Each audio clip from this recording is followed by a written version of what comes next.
They chained her to his fence as a cruel jest, left her to freeze under the Dakota stars. But when the Arikara WarChief found her at dawn, bloodied and broken, he made a vow that shook two worlds. He would never return her to them. The trading post reeked of whiskey and hatred. 6 trappers crowded around a table in the back corner, their voices low but vicious. Cole Brennan sat at the center, his scarred face twisted into something that might have been a smile if it held any warmth. He leaned forward, candlelight catching the cruelty in his eyes. "Tonight's the night," he said, fingers drumming against the wooden table. "We teach the charity case what happens when you don't know your place."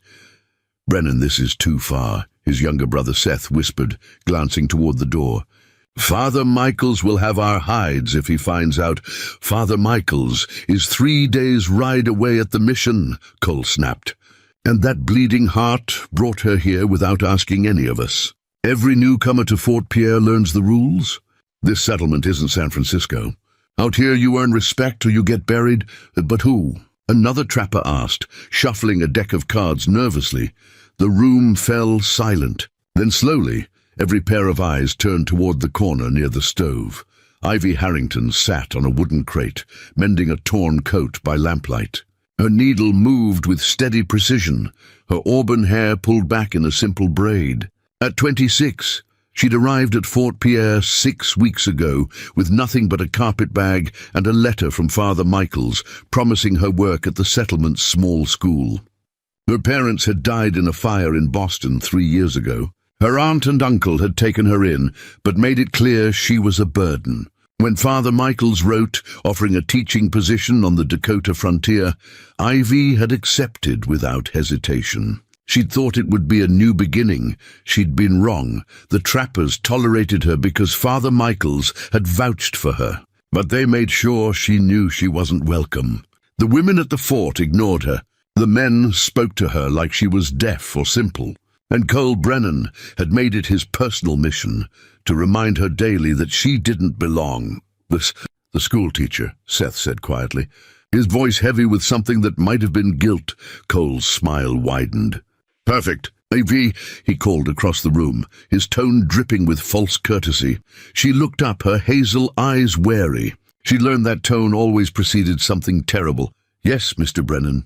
Her voice was steady despite the fear coiling in her stomach. "Time for your initiation into Fort Pierre." Cole stood, the others rising with him like wolves following their pack leader. "Everyone who settles here goes through it. Proves you're tough enough for the frontier." "What kind of initiation?" Ivy set down her sewing, hands folding carefully in her lap. "Simple enough." Cole approached, towering over her small frame. "You walk to the Arikara camp tonight. You go to the WarChief's territory and touch his fence post. Stay there until sunrise. Proves you're brave." Ivy's blood went cold. "The Arikara camp? But that's nearly 2 miles north, and the WarChief, Demothi," another trapper interrupted with a harsh laugh. "Talks walking, they call him, on account of how he used to negotiate peace before he gave up on white men. He's dangerous," Seth added, though his tone carried less conviction than the others. "Last month, he caught 2 trappers stealing furs from his territory. Broke one man's arm in 3 places. The other lost 2 teeth. They were thieves," Ivy said quietly. "That's hardly the same as..." "As what?" Cole leaned down, his breath reeking of whiskey. "As a white woman trespassing on Arikara land at night? You think he'll care about the difference? Everyone knows what happened to the Thompson family. Demothi and his warriors burned their cabin to the ground because the Thompsons killed 2 Arikara children," Ivy said, her voice stronger now. "Father Michaels told me the truth. They poisoned a water source." Cole's hand slammed against the wall beside her head. Ivy flinched but didn't cry out. "You calling me a liar, schoolteacher?" His voice was deadly quiet. "I'm saying there's more to the story than..." "You'll do the initiation," Cole interrupted. "Or you'll pack your bags and leave Fort Pierre tomorrow morning. Your choice." Ivy's throat tightened. "Father Michaels said I could stay as long as I taught the children." "Father Michaels isn't here." Cole straightened, adjusting his coat. "And the children's parents? They're all standing in this room. We decide who teaches our kids. So you can walk to that fence post tonight, or you can explain to Father Michaels why you quit after 6 weeks. The trap closed around her. She had nowhere else to go. No money for passage back east, no family who wanted her. The teaching position was all she had. "I'll do it," she whispered. "Good girl." Cole's smile was knife-sharp. "We leave at midnight." The hours crawled by with agonizing slowness. Ivy returned to her small room at the boarding house, hands shaking as she pulled on her warmest coat. It was late October. The nights were already bitter cold. She wrapped a wool shawl around her shoulders and tried not to think about what might happen if Timothy found her on his land. She'd heard the stories. Every settler had. The Arikara WarChief, who'd once traveled to Washington to negotiate treaties, who'd learned perfect English from missionaries, who'd tried for years to find common ground between his people and the encroaching white settlement. But something had broken in him. The trappers said he'd watched his wife and daughter die from smallpox brought by infected blankets traders had sold to his people. After their deaths, Timothy had stopped talking peace. He'd drawn a hard line around Arikara territory and defended it with brutal efficiency. Ivy didn't know if the stories were true. Father Michael said most frontier tales were half-lies and full exaggerations. But she'd seen the fear in people's eyes when they spoke Timothy's name. She'd watched grown men refuse to hunt near the northern boundary. She'd heard whispers of trappers who'd crossed into Arikara land and never returned. At midnight, footsteps echoed outside her door. She opened it to find Cole and his men waiting, their faces shadowed by lamplight. "Ready?" Cole asked. Ivy nodded, not trusting her voice. They walked in silence through the sleeping fort, past the trading post, the blacksmith's forge, the small church with its crooked cross. The settlement fell away behind them as they entered the open prairie. Moonlight painted the tall grass silver. In the distance, the Missouri River whispered against its banks. The wind picked up, cutting through Ivy's coat like it wasn't there. She pulled her shawl tighter, teeth already chattering. Cole set a brutal pace. When she stumbled in the darkness, no one stopped to help. When she asked how much farther, no one answered. 20 minutes later, they reached the boundary of Arikara territory. A fence post stood at the edge, carved with symbols Ivy couldn't read. Beyond it, scattered lodges formed the outline of a camp. Smoke from dying fires drifted into the night sky. "There's the post," Cole said, pointing. "Touch it and stay until dawn. We'll come back for you when the sun's up. How will you know when to come?" Ivy asked, her voice barely above a whisper. "We'll know," Seth said, not meeting her eyes. Something in his tone sent ice through her veins. "You're lying." "You're not coming back. Don't be dramatic." Cole grabbed her arm, dragging her forward. "We're just teaching you a lesson about respect. Now move!" He shoved her toward the fence post. Ivy stumbled, catching herself against the wooden beam. The moment her hand touched it, she heard the rattle of chains behind her. She spun around, but Cole was already wrapping iron shackles around her wrists. He looped the chain through a metal ring, bolted to the fence post, and locked it with a heavy padlock. "What are you doing?" Ivy pulled against the chains, panic flooding her chest. "You said I just had to touch it." "Change my mind." Cole stepped back, his face empty of anything human. "Seems like you need a longer lesson. Maybe a few hours chained up will teach you some humility." "Please," Ivy's voice broke. "It's freezing. I'll die out here. Should have thought of that before you questioned me in front of my men." Cole turned to leave. "Wait." Seth grabbed his brother's arm. "Cole, this is too much." "She could actually die." Cole shoved him backward. "You want to join her, no? Then shut your mouth and walk." The trappers disappeared into the darkness, their footsteps fading like a death sentence. Ivy pulled against the chains until her wrists burned. The iron bit into her skin, drawing blood. She screamed for help, but her voice was swallowed by the vast emptiness of the prairie. No one from the fort would hear her. And if anyone from the Arikara camp heard, would they help, or would they see her as an intruder deserving of death? Hours passed. The cold crept into her bones like a living thing. She tried to stay on her feet, but exhaustion dragged her down. She collapsed against the fence post, the chains holding her upright like a grotesque scarecrow. Her hands went numb. Her fingers turned white, then blue. She couldn't feel her feet anymore. Frost formed on her eyelashes. Each breath came harder than the last. She thought of her parents, wondered if they were waiting for her somewhere beyond this frozen darkness. Her mother's gentle voice, reading poetry by the fireplace. Her father's steady hands, teaching her to write in careful script. They'd wanted so much for her. A good marriage, a comfortable life, safety.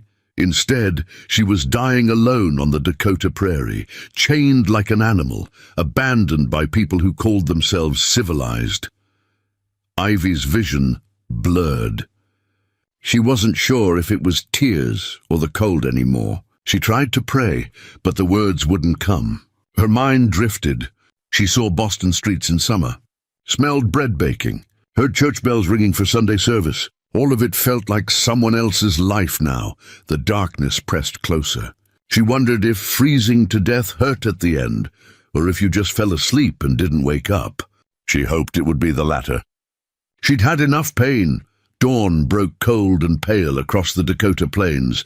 Timothy woke before first light, as he had every day for the past 32 years. He dressed in buckskin leggings and a heavy fur robe, braided his long black hair, and stepped out of his lodge. At 32, he'd been leading his band of Arikara warriors since his father's death 8 years ago. The white men called him a WarChief, but that title missed the truth. He was a protector, a negotiator, a man who'd tried for years to build peace between his people and the settlers, until the settlers made it clear they had no interest in peace. 3 years ago, he'd watched white trappers burn an Arikara village. 2 years ago, settlers poisoned a river that killed 6 children. Last year, a treaty his father had signed was broken before the ink dried. Timothy had stopped trying to talk. Now he simply defended his people's land and let the white men tell whatever stories they wanted about the dangerous WarChief. They said he was violent. They said he killed without mercy. They said he hated all white people and would murder anyone who crossed into Arikara territory. Most of it was lies, but Timothy had learned that lies served a purpose. Fear kept settlers away better than any treaty ever had. This morning, he planned to check the southern boundary of their territory. Trappers had been crossing the line more frequently, stealing furs, cutting timber, leaving trash that scared away game. He gathered his weapons and walked alone through the waking camp. The sun was just cresting the horizon when he reached the boundary fence post. He stopped. Something was wrong. A figure slumped against the post, held upright by chains. A woman, white, unconscious. Her wrists were raw and bleeding. Frost covered her hair and clothes like a burial shroud. Timothy was beside her in 4 long strides. He knelt, pressing 2 fingers against her throat. A pulse, weak but there. "Can you hear me?" he said in English, his voice rough from disuse. Her eyes fluttered open. When she saw him, terror flooded her face despite her half-frozen state. "Please," she whispered, so faint he almost missed it. "Don't kill me." "I'm not going to kill you," Timothy said, keeping his voice low and steady. "Who did this?" She tried to answer, but her lips were blue and trembling too hard to form words. Timothy looked at the chains. Heavy iron, locked tight. He examined the fence post and saw where someone had bolted a metal ring into the wood. This wasn't an accident. Someone had prepared this. Someone had chained her here deliberately and left her to die. His hands curled into fists, but he forced them to relax. Anger later. Right now she needed help. He pulled a knife from his belt. The woman flinched, fresh terror in her eyes. "I'm cutting the chains," he said clearly. "Not you. Understand?" She nodded slightly. Timothy wedged the knife blade into the lock mechanism and twisted. The lock held. He tried again, applying more pressure. Metal groaned but didn't give. He repositioned the blade, using the fence post as leverage. On the 3rd attempt, metal shrieked and the lock broke open. The chains fell away with a heavy thud. The woman collapsed forward. Timothy caught her before she hit the ground. She was light, dangerously so. He could feel every bone through her coat. Had she been eating at all since arriving at the fort? Her breathing was shallow, labored. Her skin felt like ice. Frostbite had already started on her fingers and nose. He stood, lifting her carefully in his arms. She didn't fight. just stared up at him with wide, disbelieving eyes. "You're safe now," he said. A single tear slid down her frozen cheek. Timothy turned and walked back toward the camp, the woman cradled against his chest. His mind was already working through what needed to happen. She needed warmth, medicine, food, treatment for the frostbite and the wounds on her wrists. His aunt Winona was the camp's healer. She would know what to do, but beyond the immediate medical needs, there was a larger question. Who had done this, and why? White settlers didn't chain their own people to fence posts on Arikara land unless they wanted to start a war. Was this bait a trap? An excuse for the fort to claim the Arikara had kidnapped a white woman? Timothy's jaw tightened. He would deal with those questions later. Right now, the woman in his arms was barely alive. Everything else could wait. Behind them, the fence posts stood silent in the dawn light. The broken chains lay in the frost like sleeping snakes. And somewhere in Fort Pierre, someone had just made the worst mistake of their life, because Timothy had spent 8 years building a reputation as a dangerous man. And now, for the first time, he was going to prove every story true. Timothy carried the woman through the camp as the sun climbed higher. Warriors emerged from their lodges, stopping to stare. Women gathering water froze mid-step. Children playing near the central fire fell silent. No one had seen their WarChief carry a white woman into camp before. No one knew what it meant. Whispers followed him like smoke. Some warriors reached for weapons, thinking this might be the start of another conflict. Others simply watched, waiting to see what Timothy would do. He ignored them all, walking with steady purpose toward the largest lodge on the eastern edge of camp. He stopped outside and called in Arikara.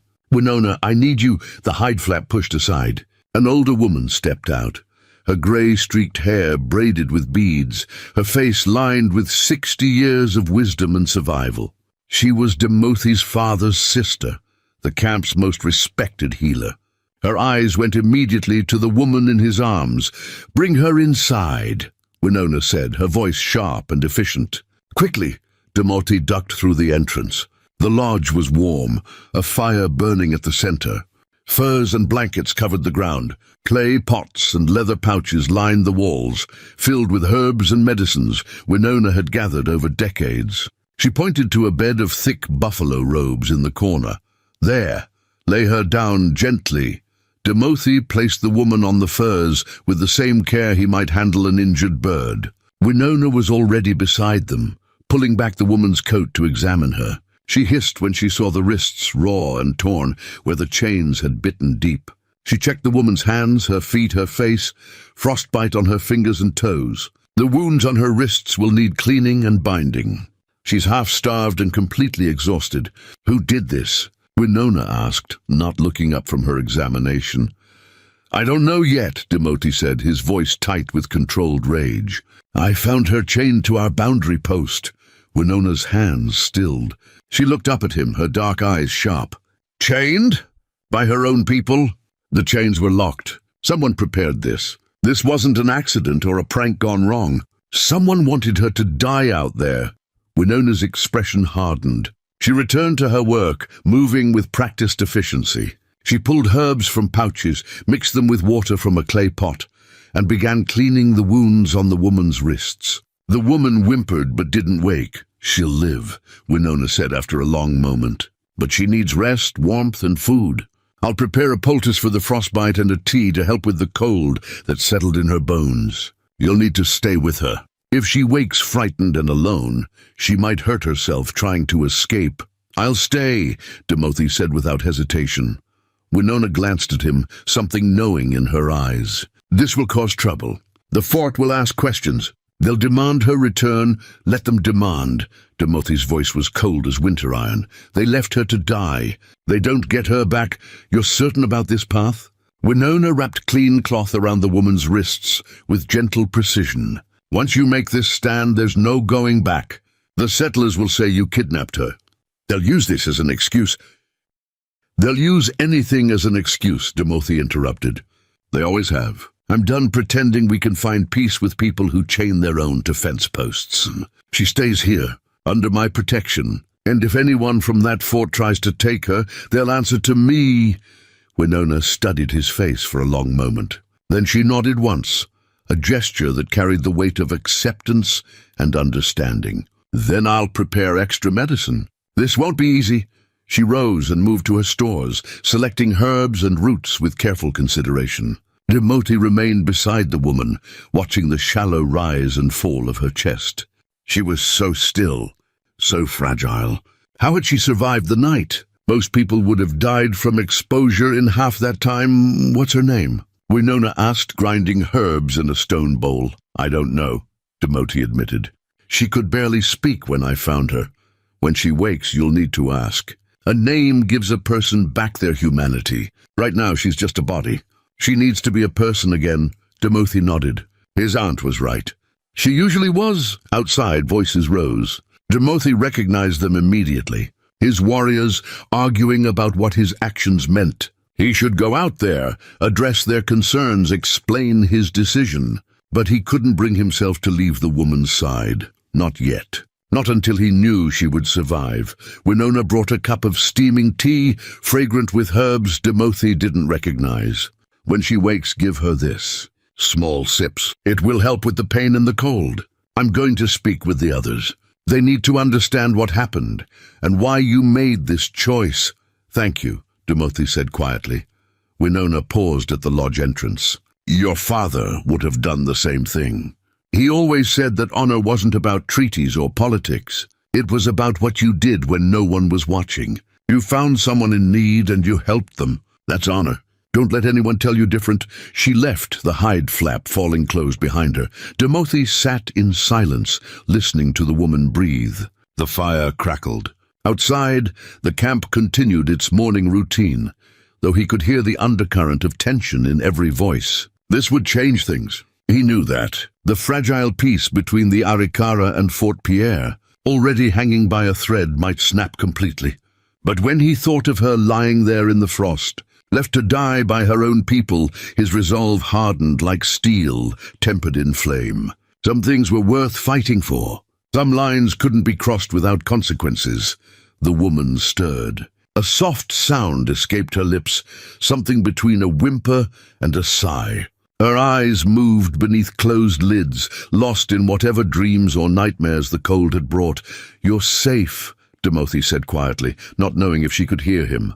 "I give you my word. No one will hurt you again." It was a promise, one he intended to keep no matter what it cost. The morning sun climbed higher, painting light across the lodge floor. Smoke from the central fire drifted up through the opening at the top, carrying with it the scent of sage and cedar. And in that moment, wrapped in warmth and the strange peace of Winona's healing space, the woman who had been left to die began the slow journey back to life. Outside, Fort Pierre continued its day, unaware that everything had just changed. Unaware that the woman they'd discarded like trash was now under the protection of the one man they feared most. Unaware that Timothy had just drawn a line that would reshape the future of both their worlds. And somewhere in the trading post, Cole Brennan drank his morning whiskey, smiled at his reflection in a dirty glass, and congratulated himself on teaching the schoolteacher a lesson she'd never forget. He had no idea how right he was. Ivy woke to warmth and the smell of burning sage. For a moment she couldn't remember where she was. Then memory crashed back like ice water. The chains, the cold, the fence post. She tried to sit up, but pain shot through her wrists and hands. She gasped, and immediately a voice spoke from somewhere nearby. "Don't move too quickly. You're injured." Ivy's head turned toward the voice. A woman sat beside a fire, grinding something in a stone bowl. She was older, perhaps 60, with grey-streaked hair and a face that held both kindness and authority. She wore buckskin decorated with intricate beadwork, and her movements were precise, practiced. "Where am I?" Ivy's voice came out as barely more than a whisper. "You're in my lodge," the woman said in perfect English. "My name is Winona. I'm a healer. My nephew found you at dawn, chained to our boundary post. He brought you here." Ivy's heart hammered against her ribs. "Your nephew? The WarChief? Timothy?" "Yes." Winona set down her grinding stone and approached with a cup. "He saved your life. Now drink this." Small sips. It will help with the pain and restore some of your strength. Ivy wanted to refuse, but her throat was raw and desperately dry. She accepted the cup with shaking hands and took a careful sip. The tea was bitter but warm, spreading heat through her chest. She took another sip, then another. Slowly, Winona cautioned. Your body has been through terrible trauma. Too much too fast will make you sick. Ivy lowered the cup. Her eyes moved around the lodge, taking in details. Buffalo robes beneath her. A fire in the center. Pouches and bundles hanging from the support poles. Everything was foreign, unfamiliar, terrifying. She was in an Arikara camp, the place every settler warned about. The place they said meant certain death for any white person foolish enough to enter. You're frightened, Winona observed, returning to her work. That's understandable. But you're safe here. My nephew gave his word. No one will harm you. Why would he help me? Ivy asked, her voice stronger now. Everyone at the fort says he hates white people. They say he kills anyone who crosses into Arikara territory. Winona's hands paused in their grinding. And yet you're alive. Perhaps everything they say isn't true. Ivy had no answer to that. Your people chained you to that post, Winona continued, her tone matter-of-fact but not unkind. They left you to freeze to death. My nephew could have walked past you. He could have assumed you were bait for a trap. Instead, he broke your chains and carried you to safety. So perhaps the question isn't why he helped you. Perhaps the question is why your own people tried to kill you.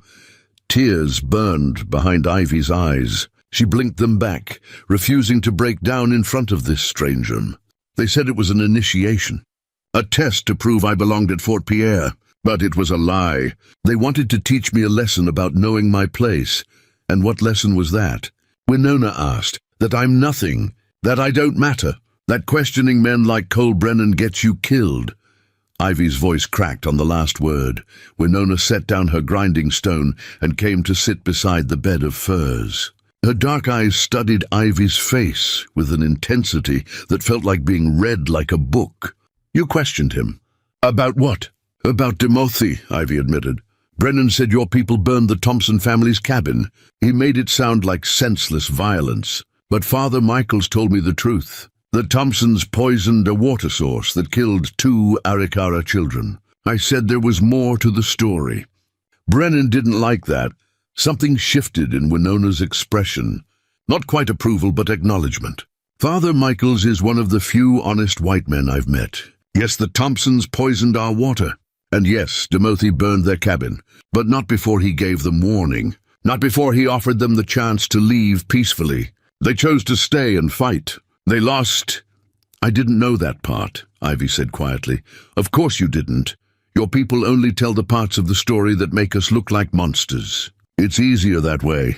Easier to take our land if you believe we're savages who deserve it. Winona returned to her work, but her tone remained even, almost conversational. Tell me your name. Ivy. Ivy Harrington. Ivy, Winona repeated as if testing the sound. That's a climbing plant, yes? One that holds onto things and doesn't let go, even when storms try to tear it away. I suppose so. A good name, Winona said. You'll need that strength in the days ahead. Your wrists are badly injured. Frostbite damaged your fingers and toes. You'll heal, but it will take time. And when the fort realizes you're alive and here, there will be trouble. Fear spiked through Ivy's chest. They'll come for me. They'll demand I return. Let them demand, a new voice said from the entrance. Ivy's head snapped toward the sound. Timothy stood in the lodge entrance, having entered so quietly she hadn't heard him.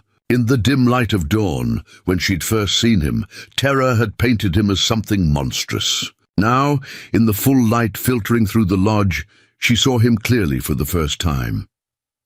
He was tall, well over 6 feet, with broad shoulders and a frame built for both strength and speed. His black hair fell past his shoulders, partially braided with small beads woven into the strands. His face was angular, sharp-featured, with high cheekbones and a strong jaw, but it was his eyes that struck her most. Dark and intense, but not cruel. Watchful, intelligent, the eyes of someone who'd seen too much and survived it all. He stepped fully into the lodge, moving with a grace that seemed impossible for someone his size. "How are you feeling?" he asked Ivy directly. "I'm alive," she said, her voice small. "Thank you." "For saving me," Timothy nodded once. "Who chained you to that post?" Ivy's hands tightened on the cup she still held. "Cole Brennan, and 5 others from the fort. They said it was tradition, an initiation, but they locked the chains and left me there. They said they'd come back at dawn, but I knew they were lying." "Brennan," Timothy's voice went cold as Winterstone. "The trapper with the scar across his face. Yes, do you know him?" "I know of him. 2 years ago, he tried to steal furs from our hunting grounds. My warriors caught him and sent him back to the fort with a warning. He's hated us ever since." Timothy crossed his arms over his chest. "He used you to start trouble. Chaining you to our boundary was meant to look like we'd taken you. When you died from exposure, he could claim we killed you. The fort would have an excuse to attack." The calculation behind it made Ivy's stomach turn. "So I was bait." "You were meant to be a martyr," Winona corrected. "Dead women make excellent excuses for violence." "But I'm not dead," Ivy said, something fierce sparking in her chest despite her exhaustion. "No," Timothy agreed, the faintest hint of approval in his tone. "You're not. Which means Brennan's plan failed. And now you're under my protection. When the fort comes asking, that's what I'll tell them." "They won't accept that," Ivy said. "They'll say you kidnapped me. They'll twist everything." "Let them." Timothy's jaw set in a hard line. "I've spent 8 years watching settlers lie about my people. I'm done caring what they say. You're staying here until you're healed. After that, you can decide what you want to do. But no one from that fort is taking you back against your will." Ivy stared at him, disbelief warring with something that felt dangerously close to hope. "Why are you doing this?" "You don't know me. I'm just some white woman who was foolish enough to trust the wrong people." Timothy was quiet for a long moment. When he spoke, his voice was softer but no less firm. 3 years ago, my wife and daughter died from smallpox. A trader sold infected blankets to our camp. He knew they were contaminated. He sold them anyway. When I went to the fort to demand justice, they laughed, said it was just business, said we should have known better than to trust white traders. His hands curled into fists at his sides. "I couldn't save them, but I can save you. So I will." The raw pain in his words hit Ivy like a physical blow. "I'm sorry," she whispered. "I'm so sorry." "Don't apologize for what others did," Timothy said. "Just get well." "That's enough." He turned to leave, but Ivy's voice stopped him. "Timothy," he paused, looking back. "Thank you," she said again, putting everything she couldn't quite articulate into those 2 words. He nodded once more, then stepped out of the lodge, leaving Ivy alone with Winona and the crackling fire. Winona brought another cup of tea. "You should rest. Your body needs time to heal. I'll change the bandages on your wrists this afternoon and check the frostbite again. For now, sleep." Ivy wanted to argue, to ask more questions, to understand what was happening and what it meant. But exhaustion pulled at her like an undertow. Her eyes grew heavy. The warmth of the fire and the softness of the furs beneath her were luxuries she hadn't realized she'd been missing during her weeks at the cold. Unwelcoming fort, she drifted off without meaning to, falling into the first peaceful sleep she'd had in months. Outside, Timothy stood in the center of camp, surrounded by his warriors. They'd been waiting for him, questions written across every face. He'd known this conversation was coming. These men followed him because they trusted his judgment. He owed them explanations. "Who is she?" Dakota asked. He was Timothy's closest friend, a warrior who'd fought beside him in a dozen skirmishes. His tone wasn't hostile, just cautious. "A teacher from the fort. Her name is Ivy Harrington. Settlers chained her to our boundary post and left her to die." Timothy met each warrior's eyes in turn. "I brought her here because leaving her would have been murder by inaction. The fort will say, 'We took her,'" another warrior pointed out. "I know. Before we jump back in, tell us where you're tuning in from, and if this story touches you, make sure you're subscribed, because tomorrow I've saved something extra special for you." "They'll use this as an excuse to attack." "I know," Timothy repeated, his voice harder now. But what was I supposed to do? Leave her chained there. Let her freeze to death so we could avoid trouble? We're Arikara. We don't abandon people in need, even if they're white. Silence fell over the group. Then Dakota stepped forward. You're right. We don't, but we need to be prepared. When the fort realizes she's alive, they'll come. And they won't come to talk, so then we'll be ready, Timothy said. Double the guards on all approaches to camp. No one enters or leaves without my knowledge. And if Brennan or any of his men show their faces here, I want to know immediately. The warriors dispersed to their tasks, but Dakota remained. You're certain about this? He asked quietly. About saving her life? Yes, about keeping her here. About making this stand. Dakota's expression was serious but not judgmental. This could start a war. Everything starts wars with them, Timothy said, frustration bleeding into his tone. We sign treaties, they break them. We share hunting grounds, they take more. We try to live in peace, they poison our children. There's no right answer with settlers. So I'm choosing to do what I can live with. She's staying. Dakota studied him for a moment, then nodded. Then we stand with you, as always. Thank you, brother. As Dakota walked away, Timothy turned his gaze toward the south, toward Fort Pierre, hidden beyond the hills. By now the sun was fully up. Brennan and his men would have realized their plan had failed. They'd know Ivy was gone from the fence post, and soon, very soon, they'd come looking. Let them come, Timothy thought. Let them see what happens when they try to use innocent people as pawns in their games. The day wore on, with a tension that hummed through the Arikara camp like a plucked bowstring. Warriors sharpened weapons with methodical care. Women reinforced lodge walls and gathered supplies. Children were kept close, their usual games subdued by the unspoken awareness that something significant had shifted. Everyone felt it. The WarChief had brought a white woman into camp. Nothing would be the same. Inside Winona's lodge, Ivy slept through most of it. Her body was demanding rest after the trauma it had endured. When she woke briefly in the afternoon, Winona was there with more tea and a bowl of stew made from dried meat and root vegetables. Ivy ate slowly, her stomach unused to solid food after weeks of barely eating at the fort. How long have I been here? Ivy asked between bites. Since dawn. It's mid-afternoon now. Winona checked the bandages on Ivy's wrists, nodding with satisfaction at what she saw. The wounds are clean, no infection yet. The frostbite is less severe than I feared. You'll likely keep all your fingers and toes, though some may be numb for weeks. That's good news, I suppose, Ivy said, though her voice was hollow. She looked down at her bandaged hands. I don't understand why Brennan hated me so much. I never did anything to him except question one story. Men like that don't need reasons, Winona said. They need targets. You were convenient. Foreign enough to be expendable, weak enough to be easy, isolated enough that no one would fight for you. You're right, Ivy whispered. No one at the fort cared about me. The women thought I was trying to steal their husbands just by existing. The men thought I was uppity for having education. Father Michaels was the only one who treated me like a human being, and he was barely there. Then perhaps it's fortunate you ended up here instead of dying on that fence post, Winona said pragmatically. At least here you're valued for surviving, rather than condemned for existing. Ivy couldn't argue with that logic. As the sun began its descent toward the horizon, Timothy returned to Winona's lodge. He carried firewood, which he stacked near the entrance without being asked. Then he approached where Ivy sat, still wrapped in furs. Can you walk? He asked. I don't know, Ivy admitted. I haven't tried.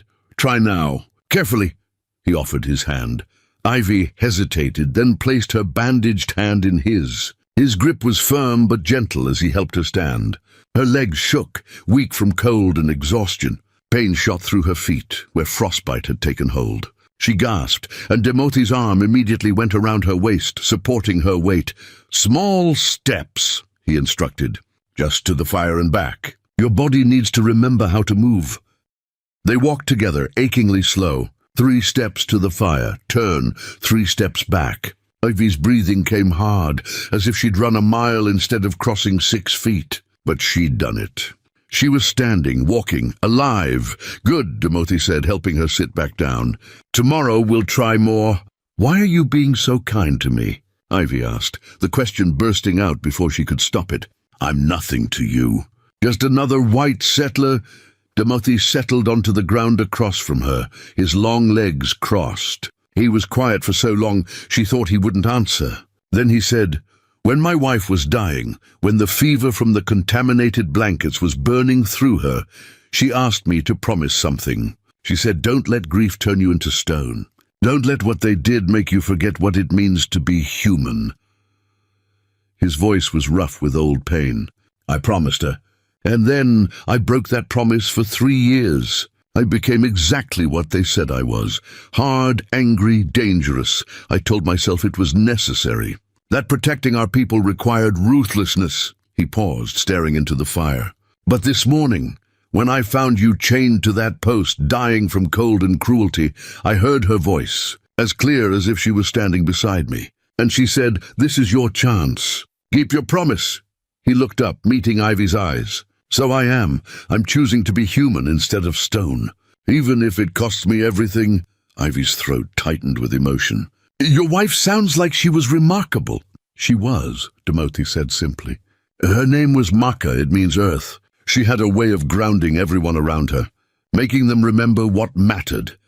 A sad smile touched his lips. "Our daughter looked just like her, same eyes, same laugh. Winyan, we called her Winyan. She was 4 when she died. I can't imagine that pain," Ivy whispered. "I hope you never have to." Timothy stood. "Rest more. Winona says you need at least 3 more days before you'll be strong enough to move around freely. Until then, you're safe here. I give you my word." He left before Ivy could respond, disappearing into the gathering dusk. At Fort Pierre, Cole Brennan stood on the porch of the trading post, a bottle of whiskey in one hand. Seth approached from the direction of the stables, his face pale. "Well?" Cole asked. "She's gone," Seth said quietly. "I rode out to check. The chains are broken. No sign of her anywhere." Cole's grip on the bottle tightened. "Broken how?" "Looks like someone cut through the lock. There are tracks leading north, back toward the Arikara camp." "Timothy!" Cole spat the name like a curse. "That savage took her, or he found her and helped her," Seth said carefully. "Cole, we left her to die. If he saved her life, shut your mouth." Cole's voice dropped to a dangerous whisper. "We did what needed doing. That woman didn't respect her place. Now she's gone and we can use this. We can say the Arikara kidnapped her, force the territorial governor to send troops. Finally clear them out of this valley." Seth's face went even paler. "That's not what happened." "If we lie, it's not a lie if it serves justice," Cole interrupted. "The Arikara don't belong here. This is white man's land now. They just haven't accepted it yet. So we help them accept it, starting with getting that woman back and making sure everyone knows the savages took her. And if she tells the truth about what we did," Seth asked. Cole smiled, cold and sharp. "Then we make sure no one believes her. Who do you think the fort will trust? Her, a charity case nobody wanted? Or us, men who've been here for years, who've built this settlement with our own hands?" Seth said nothing, but something in his expression looked sick. Cole clapped him on the shoulder, the gesture almost friendly. "Don't worry, little brother. This will work out. By tomorrow, everyone at Fort Pierre will be demanding war with the Arikara. And when it's over, this valley will finally be ours. We'll have the land, the resources, everything those savages have been hoarding. And that school teacher? She'll either be dead or so discredited that her word means nothing." He took a long drink from the bottle and stared north. "Toward the Arikara camp, toward the woman who was supposed to be dead, and toward the WarChief who'd just made the biggest mistake of his life." Or so Cole Brennan believed. But as the stars began to emerge in the darkening sky, 2 camps prepared for what was coming, one with lies and ambition, the other with truth and determination. And caught between them, a woman who'd survived one nightmare, only to find herself at the center of another. Yet this time she wasn't alone. 3 days passed like water through cupped hands. Ivy grew stronger each morning. The first day, she managed to walk from Winona's lodge to the central fire and back without collapsing.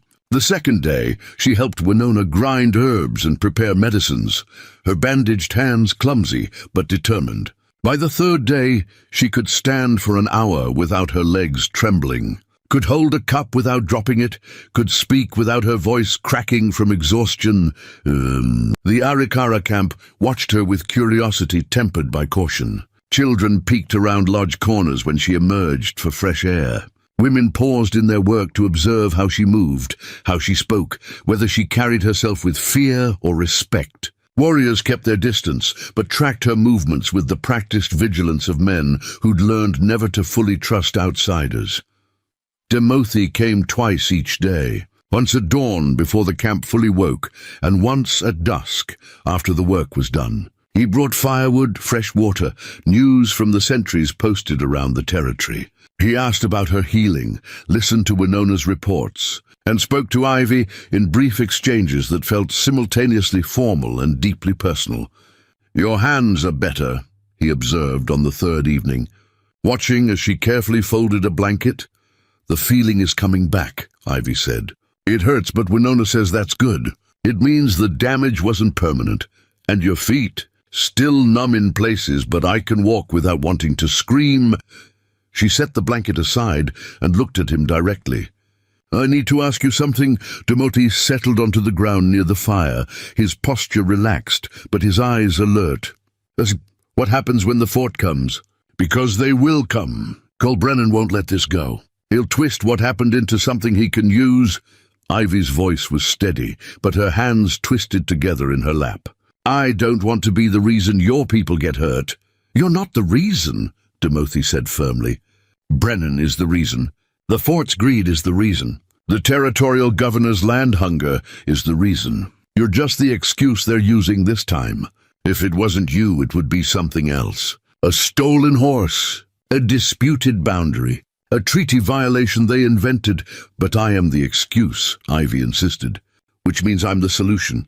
If I go back and tell them the truth about what happened, they won't believe you," Winona interrupted from where she worked across the lodge.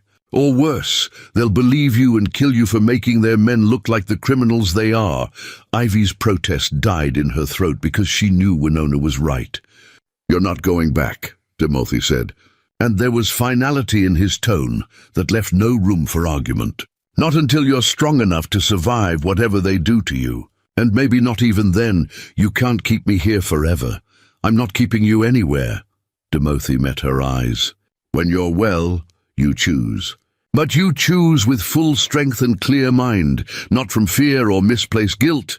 Before Ivy could respond, rapid footsteps approached outside. Dakota pushed through the entrance, his expression tight. "They're here." 6 riders from the fort. Brennan's leading them. Timothy was on his feet instantly. "Where?" "Southern approach." They stopped at the boundary line. "Brennan's calling for you." Dakota's hand rested on the knife at his belt. "The men are ready. Tell them to stay calm. No one draws a weapon unless I give the word." Timothy turned to Ivy. "Stay here, out of sight. Whatever happens, don't come out." "Timothy, wait." Ivy started to stand, but Winona's hand on her shoulder stopped her. "Let him handle this," Winona said quietly. "This is what he does. Trust him." Timothy and Dakota left together, moving with the fluid purpose of warriors heading into potential combat. Ivy sat frozen, her heart hammering. Through the hide walls of the lodge, she could hear the camp stirring, voices rising, footsteps moving toward the southern edge. "Come," Winona said, helping Ivy to her feet. "If you're going to disobey and watch anyway, at least do it properly." She led Ivy to a gap in the lodge wall where the hide had been pulled slightly aside. Through it, Ivy could see the southern boundary of the camp. Timothy stood at the front of a line of 20 warriors, all armed, but none with weapons drawn. Facing them across 50 yards of open ground were 6 mounted men from Fort Pierre. Cole Brennan sat his horse at the center, his scarred face twisted into something approximating righteous anger. Seth was beside him, looking pale and miserable. The other 4 were trappers Ivy recognized from the trading post. "Timothy!"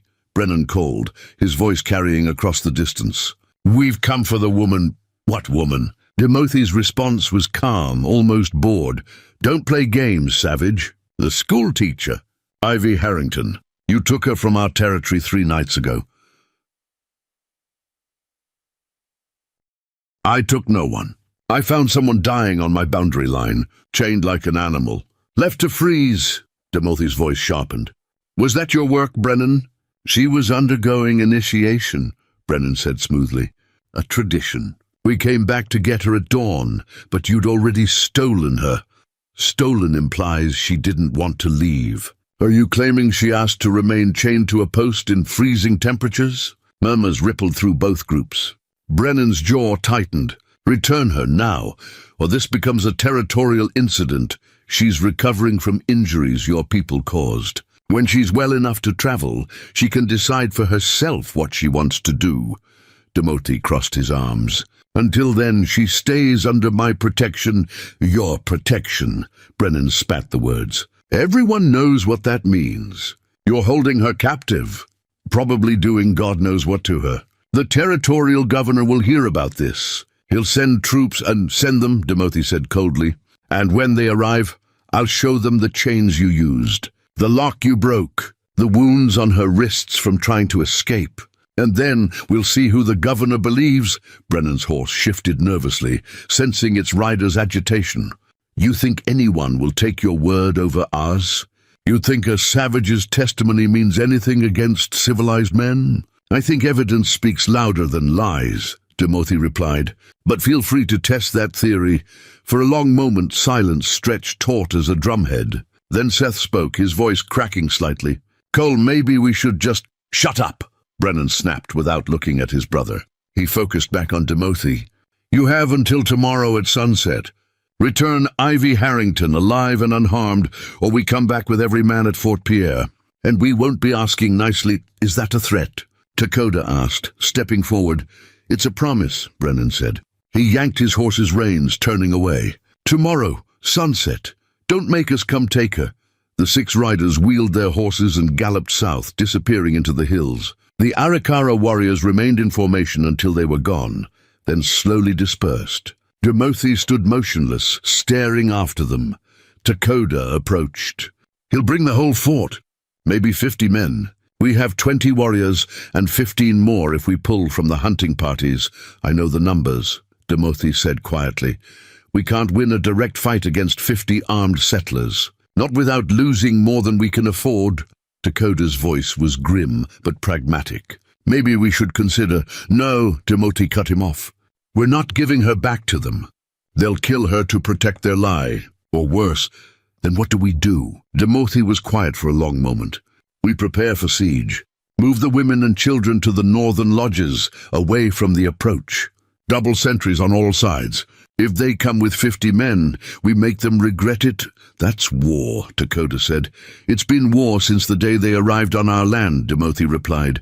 We've just been pretending otherwise. Back in Winona's lodge, Ivy stepped away from the gap in the hide wall, her face ashen. This is my fault, all of it. If I go back now, tell them I want to return, maybe they'll kill you, Winona said flatly.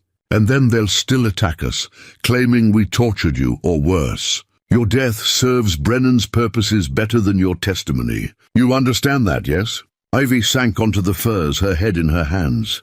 I never wanted this. I just wanted to teach children, to build something good. Now people are going to die because of me. People were going to die anyway, Winona said, her tone gentler now. Brennan and men like him have been looking for an excuse to attack us for years. Our land has good water, rich hunting, timber they want. They were always going to come for it. You're just the story they're telling themselves to feel righteous about theft and murder. The lodge entrance moved aside. Timothy entered, his face unreadable. He looked at Ivy, saw her distress, and something in his expression softened slightly. You heard, he said. Not to question, I heard. Ivy's voice was small. And I know what I have to do.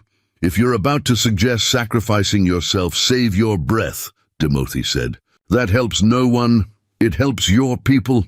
My people don't trade innocent lives for temporary peace, Timothy said firmly. That's what the settlers do. He moved closer, crouching so they were eye level. Listen to me. Tomorrow, Brennan will come back. He'll bring as many men as he can muster. He'll make demands. And when we refuse, he'll probably attack. Not because he wants you back. Because he wants our land and our resources, and you're the excuse he needed. So what do we do? Ivy asked, meeting his eyes. We stand our ground, Timothy said simply. We defend what's ours, and we prove that we're not going to roll over just because white men show up with guns and entitlement. People will die. People always die, Timothy said, his voice heavy with old grief. The question is what they die for. I'd rather my people die defending their home and their honor than live as cowards who abandoned someone in need because it was convenient. Ivy's eyes filled with tears. I don't deserve this. Your protection, your people's risk.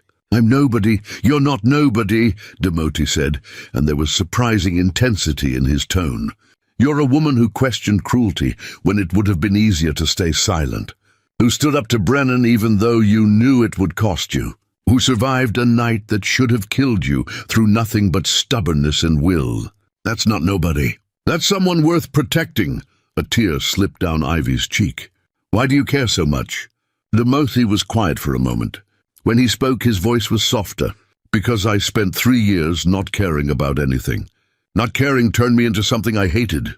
Something my wife would have been ashamed of. He paused. When I found you on that fence post, something woke up in me again. Something I thought died with my family. Hope, maybe. Or purpose. Or just the simple belief that some things are worth fighting for. His eyes held hers. You reminded me that not all white people are Cole Brennan. That some of you are brave and kind and worth knowing. I'm not letting men like him take that away from me again. Ivy couldn't speak past the lump in her throat. She just nodded. Timothy stood. Get some rest. Tomorrow will be difficult. But whatever happens, you're not alone. Remember that. He left, and Winona moved to bank the fire for the night. That man has been walking through shadows for 3 years, she said quietly. You brought light back into his life. Whether you meant to or not, I don't know what to do with that, Ivy whispered. You don't have to do anything, Winona replied. Just survive. Be yourself. The rest will sort itself out. That night, Ivy lay awake on the buffalo robes, listening to the sounds of the camp preparing for possible war. Weapons being sharpened, voices discussing strategy, children being hushed by worried mothers. And through it all, she thought about the man who'd saved her life and was now risking everything to protect her. She thought about his dead wife and daughter, about the grief that had turned him hard and the moment that had begun to soften him again. But the weight of being someone's reason to hope after years of despair, it felt like too much responsibility. But it also felt like the first time in her entire life that her existence had mattered to someone beyond what she could provide or perform. Morning came gray and cold. Fog rolled across the prairie like a living thing, obscuring the horizon. Ivy woke to find the camp already busy with preparation. Warriors checked weapons and supplies. Women packed emergency provisions. Children were gathered in the safest lodges, watched over by elders. Timothy appeared at midday with food and news. Scouts spotted movement from the fort. Looks like Brennan gathered about 40 men. They're riding north. Should arrive by late afternoon. 40 against 20, Ivy said, her stomach twisting. 35, Timothy corrected. We pulled the hunters back. And we know this land. We know where to position ourselves for advantage. Numbers aren't everything, but his expression suggested he knew the odds were still bad. Let me talk to them, Ivy said suddenly. Let me go out there and tell everyone what really happened. Maybe if they hear the truth, they won't listen, Timothy said. And even if some of them do, Brennan won't let it stop what he set in motion. He needs this confrontation. He's wanted it for years. Then let me try anyway, Ivy insisted. What's the worst that can happen? They don't believe me. We're already facing that outcome. But maybe, just maybe, some of those men will think twice before attacking people who only helped me. Timothy studied her face. You're certain you want to do this? No, Ivy admitted, but I'm doing it anyway. Something that might have been respect flickered in Timothy's eyes. All right, when they arrive, you can speak. But you stay behind our line, and if things turn violent, you run back to Winona's lodge. Understood? Understood. The afternoon dragged with agonizing slowness. Ivy paced in Winona's lodge, practicing what she would say, how she would explain what Brennan had done, how she would make them understand that the Arikara had only shown her kindness when her own people had shown her cruelty. As the sun began its descent toward the western horizon, a shout went up from the southern sentries. "They're here!" Demoti came to the lodge entrance. "It's time. Stay close to me. And remember, no matter what they say, you're under my protection. They can't touch you without going through me first." Ivy nodded, her mouth dry. She followed him out into the late afternoon light. 40 mounted men sat their horses at the boundary line. Cole Brennan was at the front, his scarred face set in grim determination. Seth sat beside him, looking like he might be sick. Behind them, trappers and settlers from Fort Pierre, all armed with rifles and pistols. Demoti's 35 warriors stood in a line facing them, outnumbered but not outmatched in bearing or courage. And between the two groups, caught in the space where peace and violence balanced on a knife's edge, Ivy Harrington, prepared to speak her truth and hope it was enough. Ivy stepped forward, her legs trembling but her spine straight. 40 pairs of eyes locked onto her. The mounted men from Fort Pierre shifted in their saddles, murmuring to each other. Some looked surprised to see her standing upright and apparently unharmed. Others wore expressions of suspicion, as if her very presence was some kind of Arikara trick. Cole Brennan's face went through a rapid series of emotions. Shock that she was alive. Anger that his plan had failed. Then a calculated smoothness as he rearranged his features into something resembling concern.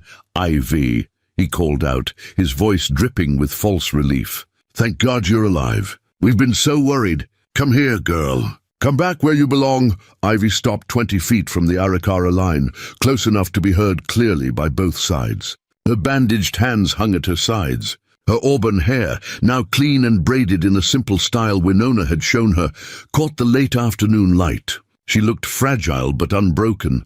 "I'm not coming back," she said, and her voice carried stronger than she'd expected. Silence fell like a physical weight. Preparing and narrating this story took us a lot of time, so if you are enjoying it, subscribe to our channel. It means a lot to us now. Back to the story. "What did they do to you?" Brennan asked, leaning forward in his saddle. "What did that savage threaten you with to make you say that? Blink twice if you're being forced."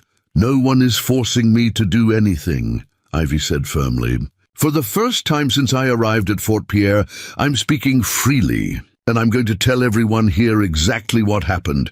"Ivy, you don't know what you're saying," Brennan interrupted, his tone hardening. "You've been through trauma. You're confused." "I'm not confused," Ivy's voice rose. 3 nights ago, you and 5 other men told me I had to complete an initiation. You said I needed to walk to the Arikara boundary and touch the fence post. You said it was tradition. You said you'd come back at dawn." She paused, making sure every man was listening. "But that was a lie. You chained me to that post with iron shackles. You locked the chains and left me there to freeze to death. You never intended to come back." Gasps and mutters erupted from the mounted men. Several turned to look at Brennan with new suspicion in their eyes. "That's not true," Brennan said quickly. "We left you there for a few hours, as part of the initiation, yes.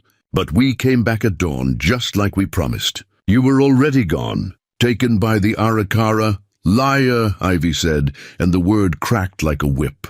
"I cut my hands trying to break free from those chains. I nearly froze to death. Demoti found me at dawn, barely alive, and he saved my life. He broke the chains you locked. He carried me to safety. He and his aunt treated my wounds and gave me shelter when my own people left me to die like an animal." "She's been poisoned against us," Brennan said, appealing to the men behind him. "Can't you see? They've filled her head with lies, turned her against her own kind. This is exactly what savages do." "Stop calling them savages!" Ivy shouted, surprising herself with her vehemence. "The only savage behavior I've witnessed was from you and your men. The Arikara have shown me nothing but kindness and honor, more than I ever received at Fort Pierre." One of the mounted men, an older trapper named Garrett, spoke up. "Miss Harrington, we need to understand clearly. Are you saying Cole Brennan attempted to murder you?" Yes, Ivy said without hesitation. That's exactly what I'm saying. Brennan's face flushed dark red. This is insane. I'm trying to rescue her, and she's accusing me of attempted murder. She's clearly been brainwashed. Show them your wrists. Timothy's voice cut through the chaos. He'd remained silent until now, letting Ivy speak for herself. But his tone carried authority that demanded attention. Ivy lifted her hands and began unwrapping the bandages. Winona had changed them that morning, and the wounds were still raw and angry. Deep lacerations circled both wrists, where the iron shackles had torn through skin. The flesh was bruised purple and black, the cuts stitched with careful precision. She held her hands up for everyone to see. These are from the chains, from trying to escape. From being left to die. Several of the Fort Pierre men looked uncomfortable now. A few exchanged glances. Seth Brennan looked like he wanted to disappear into the earth. Injuries prove nothing, Cole Brennan insisted, though his voice had lost some of its certainty. She could have gotten those any number of ways. I have the chains, Timothy said. With your lock still attached. The one I broke to free her. I kept them as evidence. Dakota stepped forward, holding the heavy iron shackles and the broken padlock. He held them high so everyone could see. These aren't Arikara chains, another settler observed. That's a lock from Henderson's store at the fort. I'd recognize it anywhere. Brennan's jaw clenched. Fine, yes, I used chains from the fort. But it was still just part of an initiation that went wrong. We didn't mean for her to get hurt. You meant for her to die, Ivy said coldly. You said as much. You told me I needed to learn my place. You punished me for questioning your lies about the Thompson family. And when your brother tried to stop you, you threatened him too. All eyes turned to Seth, who'd gone pale as winter snow. Seth? Garrett called. Is that true? Seth's mouth opened and closed. His hands gripped his reins so tight, his knuckles were white. For a long moment he said nothing. Then, barely audible, he whispered, Yes, shut your mouth, Cole snarled at his brother. I can't do this any more, Seth said, louder now. His voice cracked with emotion. I can't lie. Not about this. Cole, what we did was wrong. We left her to die. I tried to stop you, and you threatened to leave me out there too. He looked at the men around him. Everything she said is true. We chained her to that post and rode away. We only came back because Timothy found her first. Chaos erupted among the Fort Pierre men. Voices rose in anger and confusion. Some shouted at the Brennan brothers. Others demanded explanations. The unified front they'd presented moments ago fractured into arguing factions. Enough! Garrett's voice boomed over the noise. He was one of the oldest settlers, a man who'd been at Fort Pierre since its founding 15 years ago. His word carried weight. Cole Brennan, you've got some serious explaining to do. But this isn't the place. He looked at Timothy. We came here believing you'd kidnapped one of our women. Clearly that's not what happened. You have my apology for the misunderstanding. Apology accepted, Timothy said evenly. But understand this. Ivy Harrington stays here under my protection until she decides otherwise. No one from your fort comes onto Arikara land to make demands. Those days are over. Now wait just a minute. Another settler started to protest. No. Timothy's voice cut like steel. You wait. You listen. Your man tried to murder a woman and use her death to start a war with my people. That's not a misunderstanding. That's not an accident. That's calculated evil. And I'm done pretending we can trust any agreement with people who do such things. His dark eyes swept across the mounted men. Ivy stays here. When she's fully healed and ready, she can choose where she wants to go. If she chooses to return to the fort, I'll escort her myself to ensure her safety. But until then, this conversation is over. You can't dictate terms to us, Cole Brennan snarled, but his authority had crumbled. Several men were now looking at him with open disgust. I just did, Timothy replied. Now get off my land, Garrett nodded slowly. Fair enough, we'll go. But Cole Brennan and his men are coming with us to face justice for what they did. He looked at Seth. You too.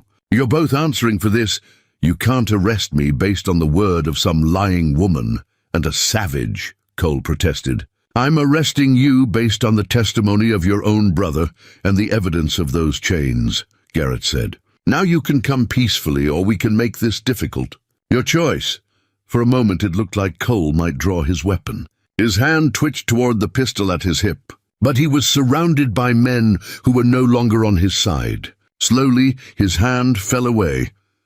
"This isn't over," he said, looking past Garrett directly at Timothy. "You think you've won something here, but you've just made yourself an enemy. And when I get out of whatever joke of a jail they put me in, I'm coming back. Count on it." "I'll be here," Timothy said calmly. The Fort Pierre men turned their horses and rode south, Cole and Seth Brennan in the middle of the group like prisoners. Several of the settlers cast backward glances at Ivy, their expressions ranging from confusion to pity to grudging respect. As the sound of hoofbeats faded, Ivy's legs gave out. She collapsed where she stood, not from injury but from sheer emotional exhaustion. Timothy was beside her in an instant, his arm around her shoulders. "You did well," he said quietly. "Better than well. You were brave." "I was terrified," Ivy admitted, her voice shaking. "Bravery isn't the absence of fear. It's acting despite it." He helped her stand. "Come, let's get you inside. You need rest." The Arikara warriors were dispersing, the tension draining from their postures as the immediate threat passed. Several nodded to Ivy as she walked past, a gesture of respect she hadn't expected. Children emerged from the safe lodges, running back to their families. The camp slowly returned to normal rhythms. In Winona's lodge, Ivy collapsed onto the furs. Her whole body trembled with aftershocks of adrenaline. Winona brought her tea, and she drank it gratefully, letting the warmth spread through her chest. "That was foolish," Winona said, but her tone was approving. "Standing between two armed groups to speak truth. Very foolish. And very brave. I had to try," Ivy said. "I couldn't let people die for a lie." "You may have prevented a war today," Winona observed. "At least for now. Brennan will cause more trouble eventually. Men like that always do." "But not today," Ivy said softly. "No, not today." Timothy stood by the lodge entrance, watching the camp settle. Takoda approached, his expression thoughtful. "That was unexpected," Takoda said. "I didn't think any of them would break ranks." "But the brothers' testimony changed everything." "Guilt," Timothy said. "He couldn't live with what they'd done. Some people still have conscience." "Do you think Garrett will actually punish Cole Brennan?" Takoda asked skeptically. "Or will this disappear like every other crime against us?" "I don't know," Timothy admitted. "But it doesn't matter. We kept Ivy safe. We stood our ground. We showed them we won't be intimidated. That's what matters." "And the woman?" Takoda asked carefully. "What happens with her now?" Timothy was quiet for a long moment. "She decides. When she's healed, she chooses her own path. And if she chooses to stay, then she stays," Timothy said simply. Takoda studied his friend's face. "You care about her. More than just as someone who needed help." "I care about justice," Timothy said, but his voice lacked conviction. "You care about her," Takoda repeated, not unkindly. "I see how you look at her, how you speak to her. Be careful, brother. The path you're walking has thorns. All paths have thorns," Timothy replied. "At least this one has purpose." That evening the camp celebrated with quiet relief. No battle had been fought. No blood had been spilled. The threat had passed, at least for now. Women prepared a communal meal. Warriors shared stories around the central fire. Children played in the gathering darkness, their laughter a sweet sound after the tension of the day. Ivy sat outside Winona's lodge, wrapped in a buffalo robe against the evening chill. She watched the camp's activities with fascination. The easy camaraderie, the shared purpose, the sense of belonging that permeated every interaction. It was everything Fort Pierre had never been. Timothy found her there as the stars began to emerge. He sat beside her without asking permission, a gesture that had become comfortable between them. "How are you feeling?" he asked. "Strange," Ivy said honestly.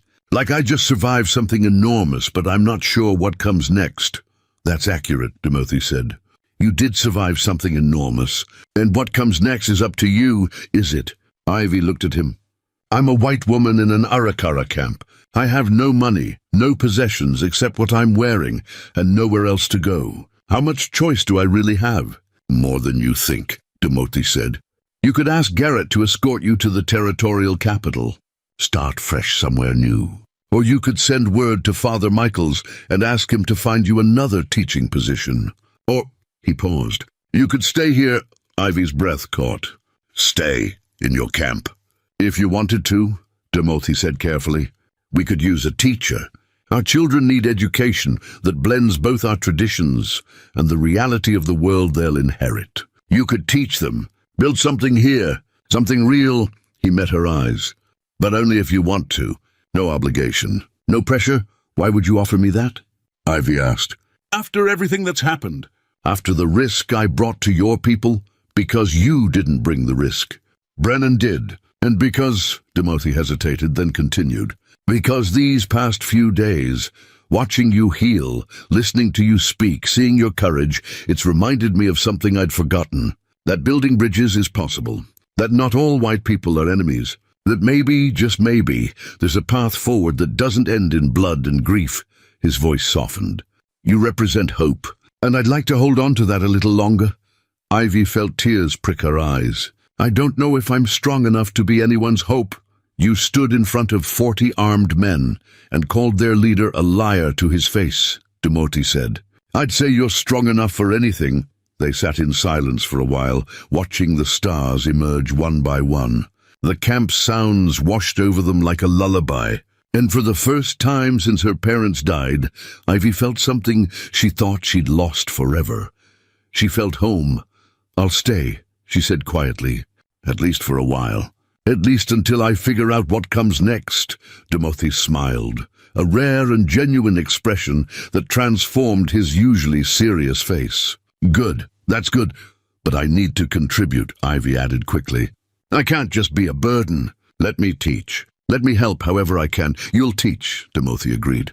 Starting tomorrow if you're strong enough. We'll set up a space, gather the children, and you'll show them that learning can come from anywhere. Even from someone who looks different than they do. Thank you, Ivy said, meaning it with every part of her being. Thank you, Timothy replied, for reminding me why we fight and what we're fighting for. They sat together as darkness fell completely. Two unlikely allies who'd found in each other something neither had expected.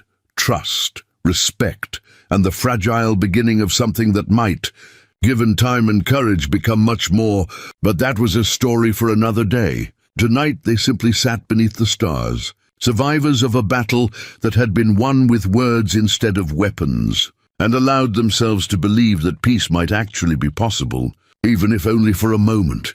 6 weeks passed, like pages turning in a book no one wanted to end.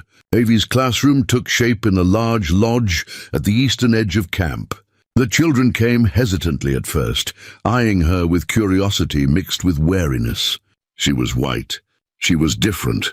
She spoke their language poorly and didn't know their customs. But she was patient, and she listened, and she never once made them feel small for not knowing something.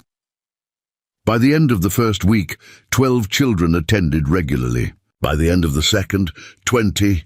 They ranged in age from 5 to 14, and Ivy taught them everything she knew. Reading and writing in both English and Arikara. Mathematics that could help them trade fairly with merchants. Geography that showed them where their land fit in the larger world. History that honored their ancestors while preparing them for the future. But they taught her, too, how to tan leather properly, which plants healed and which poisoned. The stories of their people passed down through generations. The songs that called the buffalo and blessed the harvest. She learned their language with fumbling enthusiasm, and when she mispronounced words, the children giggled, but gently corrected her. Winona watched it all with approval. You're good with them, she observed one afternoon while Ivy prepared the next day's lessons. They trust you. That's rare for our children with outsiders. They're remarkable, Ivy said, grinding charcoal to make writing sticks. So quick to learn, so eager.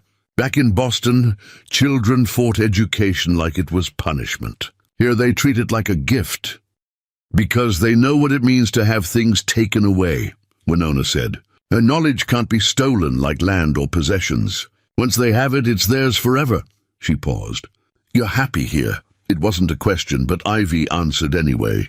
Yes, happier than I've been in years. Maybe ever. And my nephew? How do you feel about him? Ivy's hands stilled in their work. She'd been expecting this conversation, but dreading it.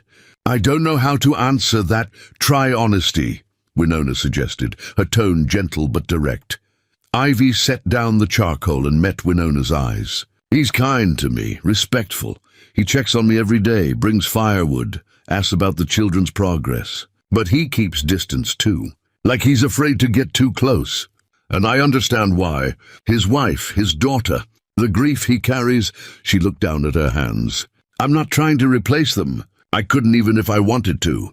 But I care about him, more than I probably should. Why shouldn't you? Winona asked. Because I'm white. Because my people have caused him so much pain. Because, Ivy's voice caught, because I'm terrified that caring about him will bring more trouble to this camp. Colbrennan is still out there somewhere. The territorial governor hasn't sent troops yet, but that doesn't mean he won't. Every day I stay here is another day I put everyone at risk. You think leaving would make us safer? Winona shook her head. Child, they want our land. They want our resources. They want us gone. You being here or not doesn't change that. At least with you here, the children are learning. The camp has purpose beyond survival, and my nephew has remembered how to smile.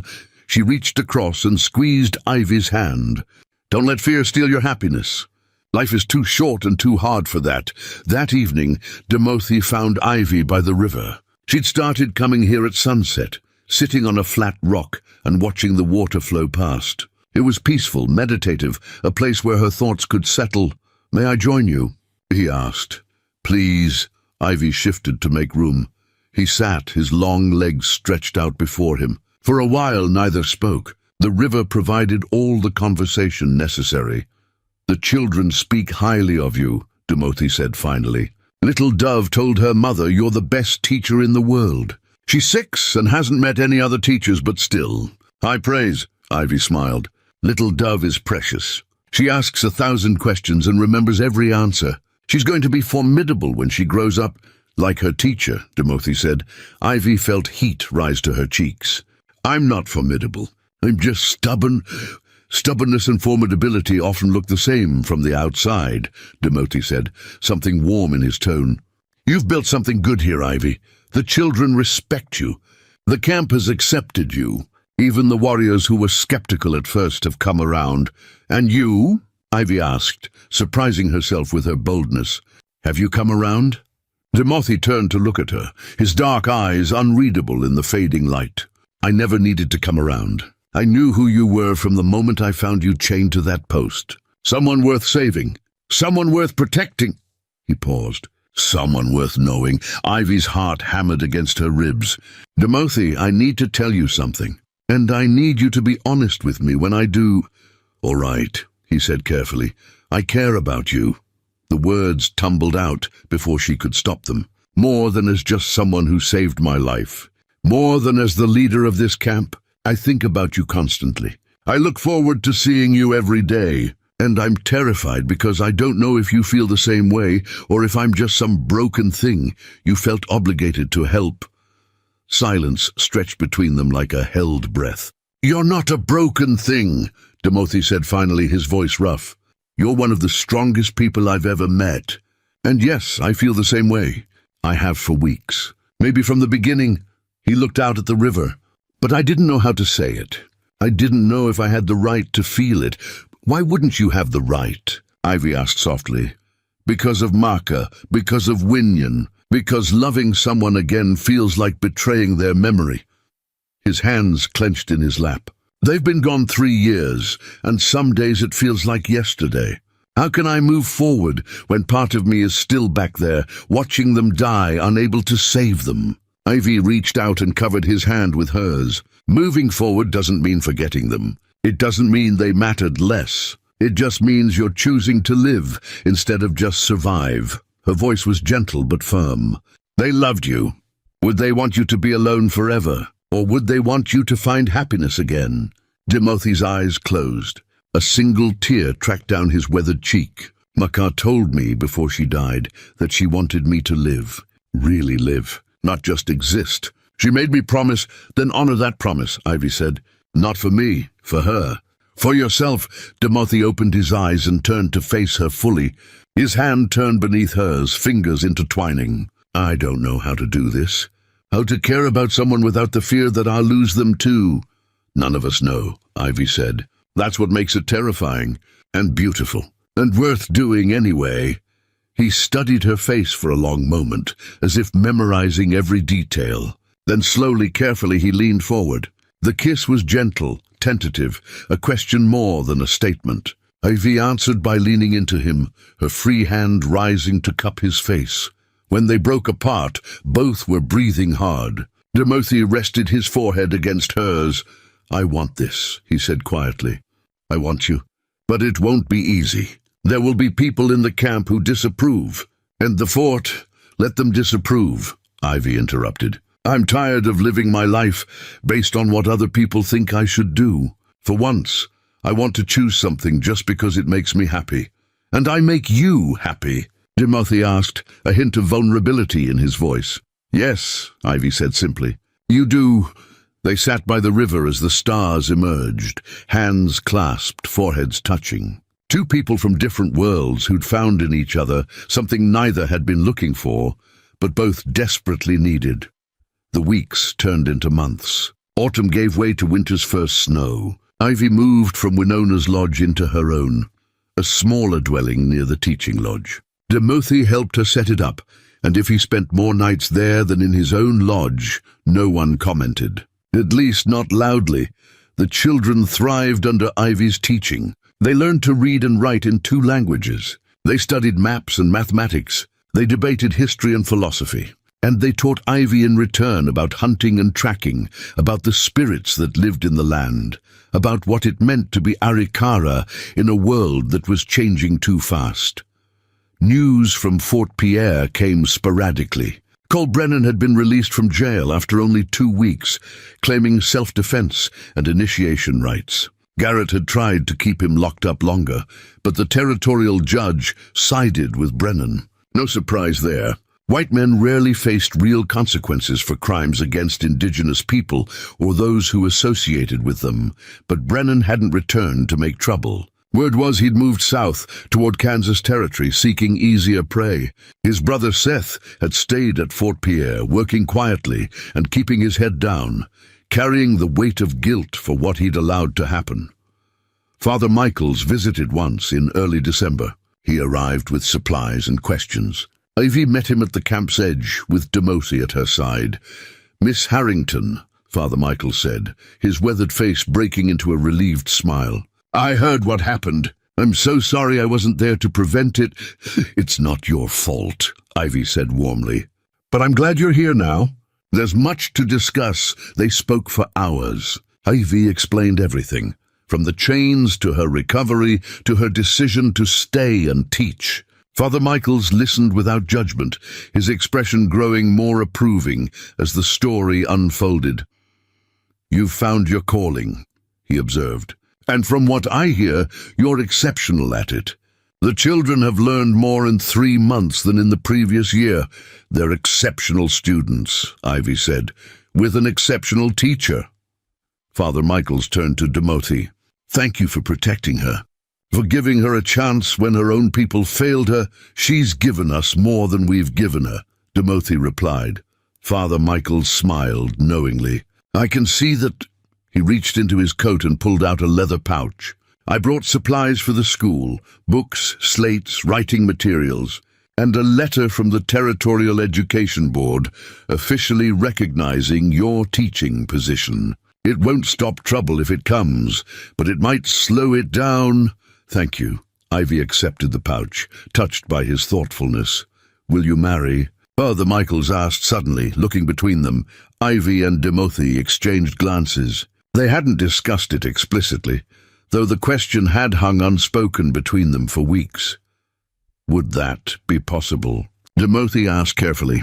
Given the laws are complicated, Father Michaels admitted, but not impossible. I can perform a ceremony that would be recognized by the church, if not immediately by the territorial government. It would offer some protection. He paused. But only if it's what you both want. Marriage should be about love, not just legal protection. It would be both, Ivy said, finding her voice. She looked at Timothy. If you want it? I want it, Timothy said without hesitation. I want you, for as long as you'll have me.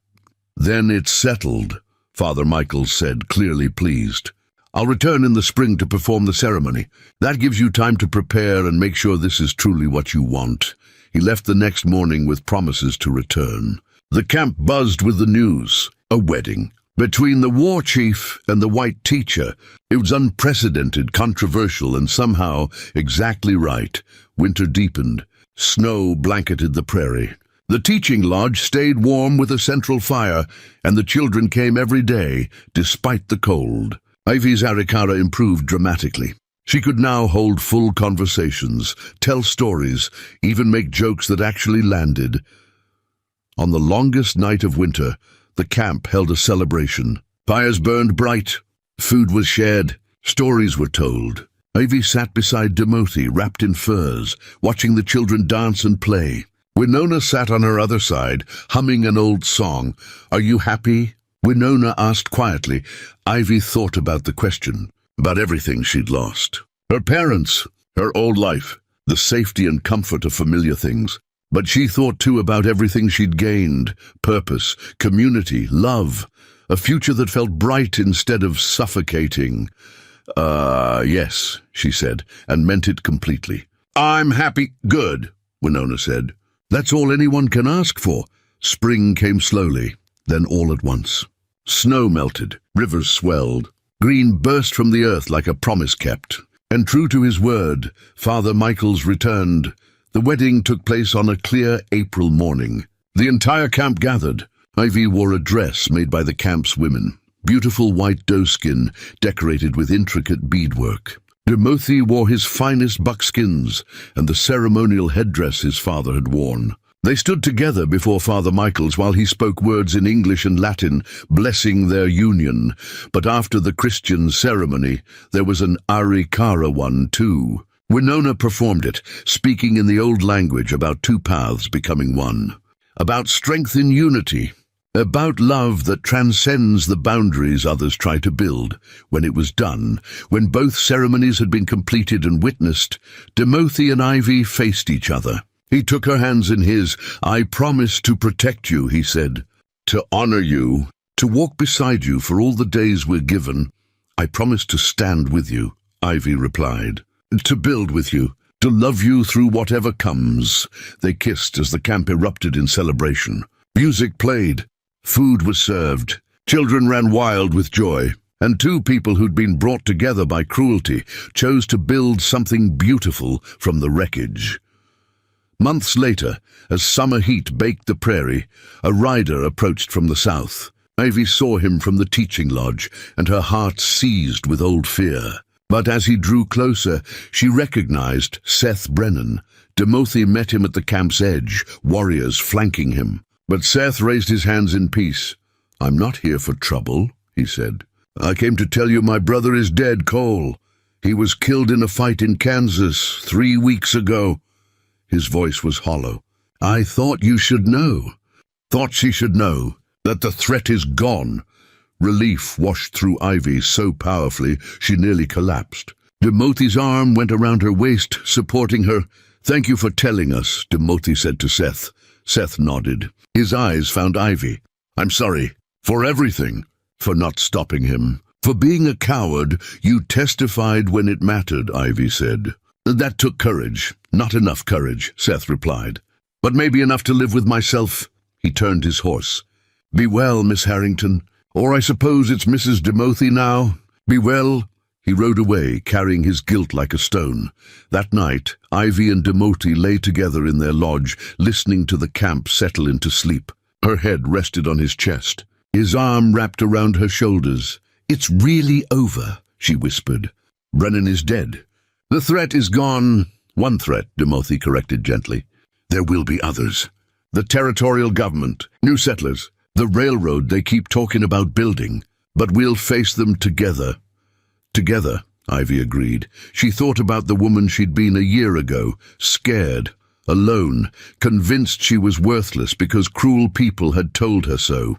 And she thought about who she was now, strong, loved, certain of her value because she'd built something real with her own hands. "Thank you," she said suddenly. "For what?" Timothy asked. "For finding me, for saving me, for seeing something worth keeping when I couldn't see it myself." Timothy pressed a kiss to the top of her head. "You saved yourself." "I just broke the chains. Everything after that was you." Outside, the prairie stretched endlessly under starlight. The Missouri River whispered its ancient song.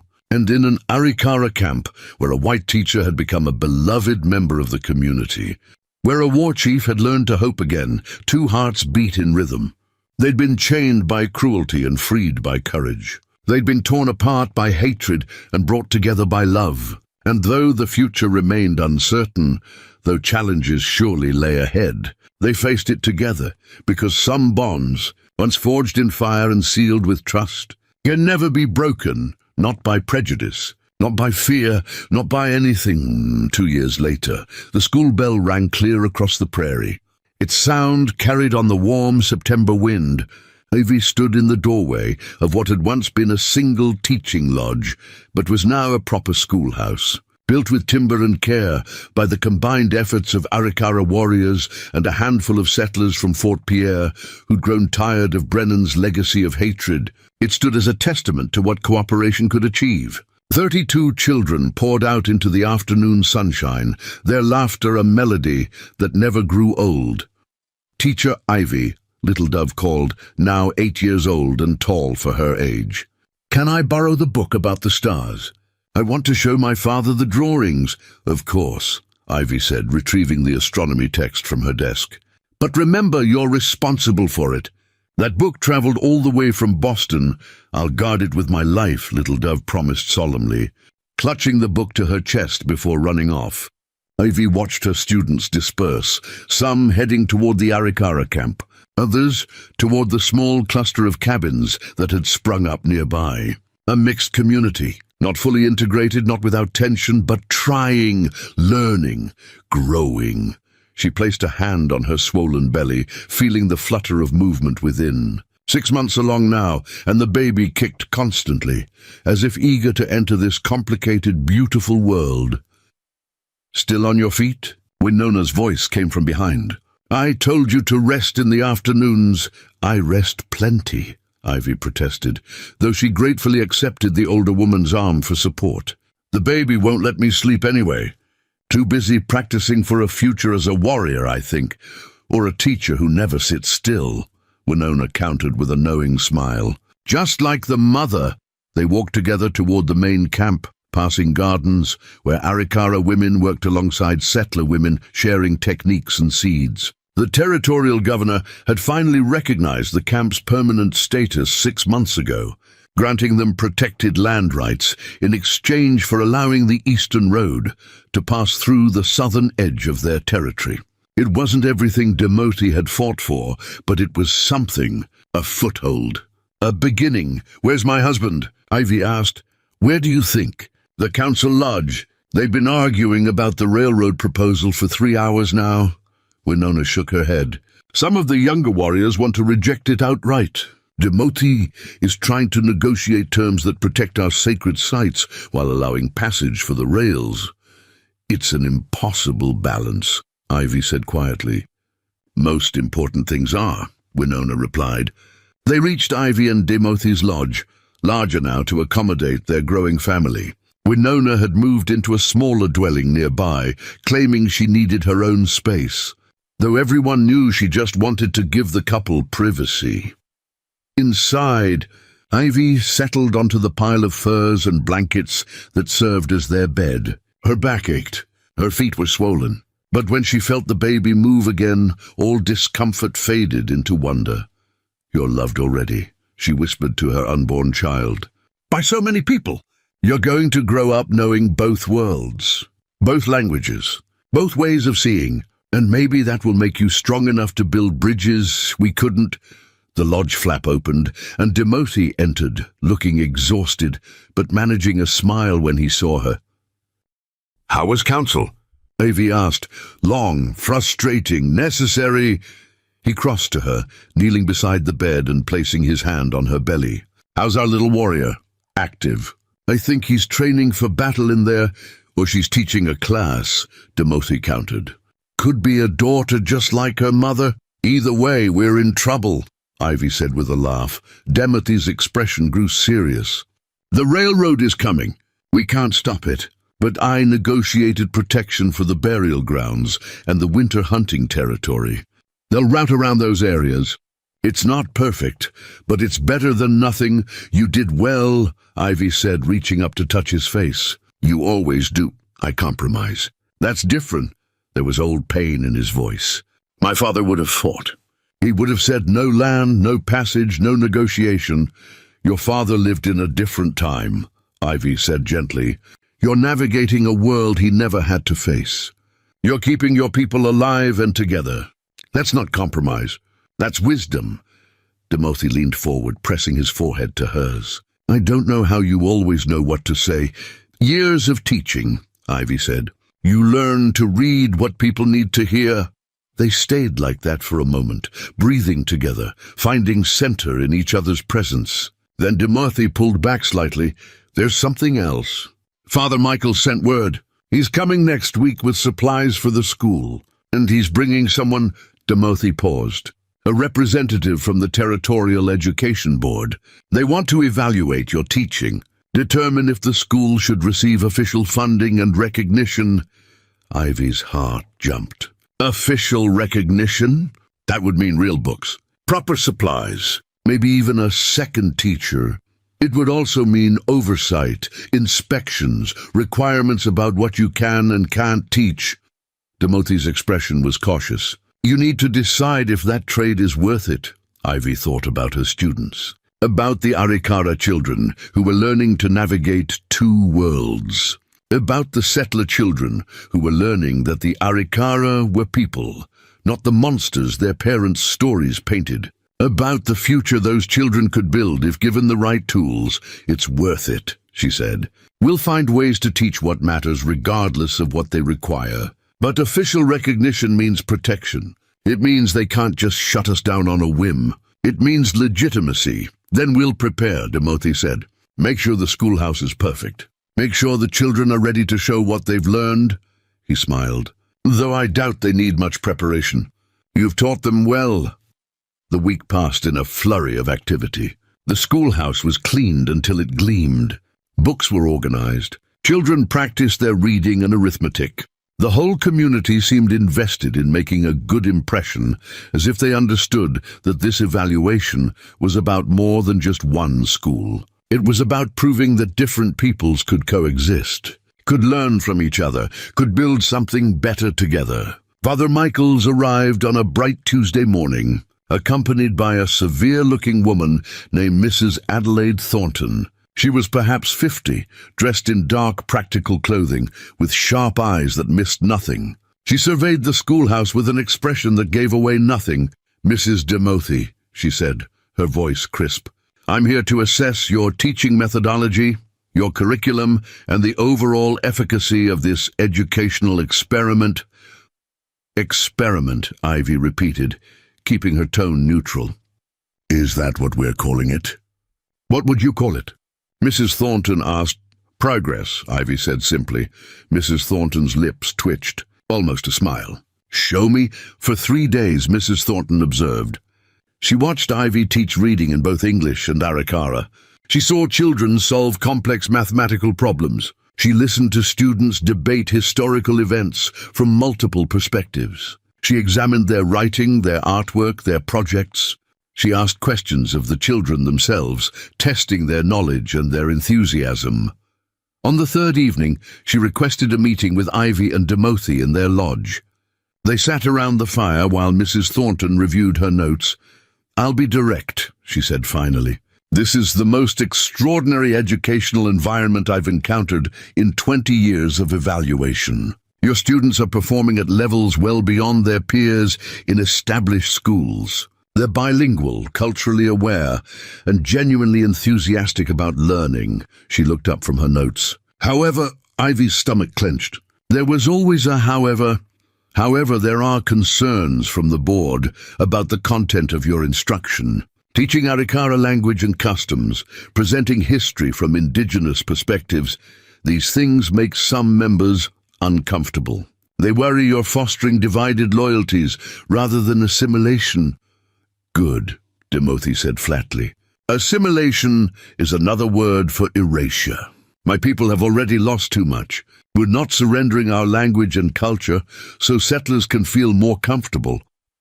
I'm not suggesting you should, Mrs. Thornton said, surprising them both. I'm explaining what the board wants. What I want is different, she closed her notebook. I believe what you're doing here is the future. Not forced assimilation, but genuine integration. Children learning to respect and understand both cultures, becoming bridges instead of barriers. But convincing the board will require strategy. What kind of strategy? Ivy asked. Emphasize the practical benefits.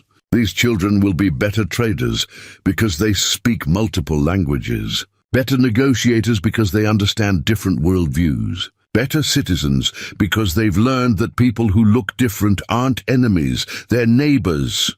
Mrs. Thornton leaned forward. Frame it as preparing children for the reality of the territory, not as political resistance. Make them see the economic and social advantages rather than the cultural implications.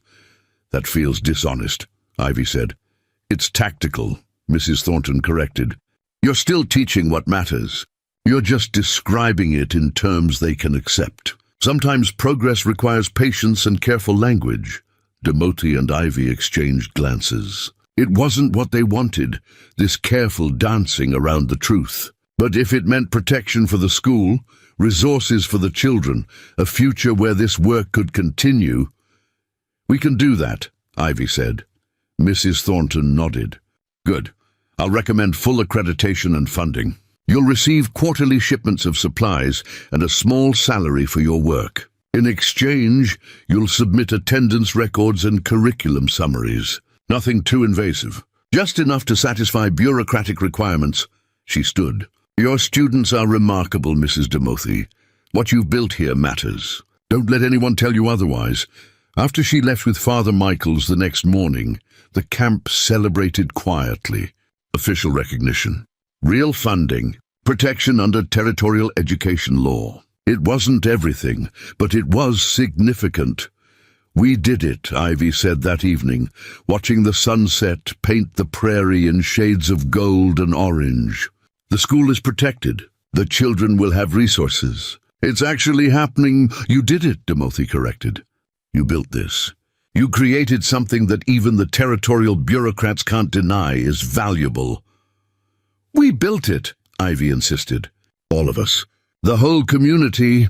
As if summoned by the thought, Takoda approached with news. The railroad representatives are here. They want to walk the proposed route tomorrow. You asked to be informed. I'll be there, Timothy said. I'm coming too, Ivy added. You're 6 months pregnant, Timothy protested. I'm pregnant, not incapacitated. Besides, this affects our children's future. I want to see what we're agreeing to. Timothy knew better than to argue. Fine, but if you feel tired, we stop. No negotiation on that. The next morning, a group of 15 walked the proposed railroad route. Railroad surveyors, Arikara warriors, Timothy, Ivy, and several elders who knew the land's sacred significance. They walked for hours, stopping at various points where the surveyors wanted to place rails. At each sacred site, Timothy explained its importance. The burial ground where 7 generations rested. The spring where vision quests were undertaken. The meadow where the first council between Arikara and Sioux had been held 200 years ago. The surveyors listened with varying degrees of patience, then adjusted their maps, routing around these places. It was compromise. It was Lost Masters cooperation, but it was also survival. This is the best we can do, one surveyor said as the sun began to set. The route avoids your marked sacred sites. The railroad agrees not to hunt or trap within a half-mile of the rails. In exchange, you allow passage and don't interfere with construction, and when settlers follow the railroad. Timothy asked, when they build towns along the route? When they decide our sacred sites are inconvenient obstacles to their expansion. The surveyor had no answer for that. We'll deal with that when it comes, Timothy said finally. For now, we accept these terms, but know this. We're watching, and we remember every promise made. Documents were signed 2 weeks later. The railroad would begin construction in the spring. For better or worse, the world was changing. The prairie that had seemed endless was shrinking. The isolation that had protected the Arikara was disappearing. But in the midst of that change, life continued with its own rhythms. Ivy's belly grew larger. The baby kicked stronger. Winter approached with its first snow, and the school continued without pause. Children learned. Communities mingled. And slowly, carefully, something new was being born alongside the child Ivy carried. In late November, on a night when the first real snowstorm of winter howled outside, Ivy's labor began. Winona and 2 other experienced women attended her. Timothy paced outside the lodge, driven away by Winona's firm insistence that birth was women's work and he'd just be underfoot. He wore a path in the snow, unable to be still, barely able to breathe. She'll be fine, Dakota said, standing watch with him. Ivy is strong. Women die in childbirth, Timothy said, old fear clawing at his throat. Strong women? Healthy women. I can't. He couldn't finish the thought. She's not Maka, Dakota said gently. And this isn't then. Don't borrow tragedy before it arrives. Hours passed. The storm intensified. And then, cutting through the wind's howl, a new sound. A baby's cry. Strong and indignant and alive, Timothy's legs nearly gave out with relief. Winona emerged, snow catching in her grey hair, a smile splitting her weathered face. Come meet your daughter. Inside the lodge, warm and bright with firelight, Ivy lay propped against furs. She looked exhausted and radiant, and more beautiful than Timothy had ever seen her. In her arms, wrapped in soft buckskin, was a tiny red-faced baby with a shock of dark hair. Our daughter, Ivy said softly. She's perfect. Timothy knelt beside them, his large hands gentle as he touched the baby's tiny fingers. She grasped one of his fingers with surprising strength, and something in his chest cracked open. Love, pure and overwhelming and terrifying. What should we call her? He asked, his voice rough with emotion. I was thinking Maka, Ivy said carefully, and to honor your wife. Your first wife? She met his eyes. If that's all right with you, tears slid down Timothy's face. Maka would have liked you. She would have loved that our daughter carries her name. Then Maka she is, Ivy said. Maka Harrington Demarthy, a name from all her worlds. The baby made a small sound, as if in agreement. Over the following months, baby Maka grew strong and healthy. She had her father's dark eyes and her mother's stubborn chin. The camp adored her, passing her from aunt to grandmother to warrior, who held her with surprising gentleness. She was the first child born to a mixed marriage in the camp, and she represented possibility. Ivy returned to teaching in the spring, with Maka sleeping in a cradleboard nearby. The children were fascinated by the baby, gentle and curious. Little Dove appointed herself official baby guardian, always ready to entertain or comfort when Maka fussed. The railroad construction began as promised. The sound of hammers and saws became part of the prairie's soundtrack. Settlers arrived to work the rails, and some stayed, building cabins on the edges of designated areas. Tensions flared occasionally, but Timothy navigated each conflict with patience and firm boundaries. The school grew too. By the end of the second year, 42 children attended regularly.